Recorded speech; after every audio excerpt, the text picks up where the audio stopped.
Anda yang sedang bayar kereta setiap bulan, pernah terfikir ataupun tidak macam mana ingin pegang geran kereta lebih awal tanpa tambah hutang yang lain? Saya ingin beritahu satu rahsia yang sangat kuat.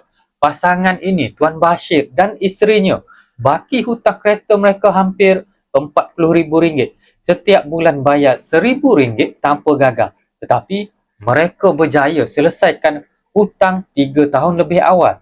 Bukan sebab rezeki yang luar biasa, tetapi emas yang disimpan sejak harga 145 satu gram pada tahun 2015. Pada tahun 2025, harga telah pun capai 647 satu gram.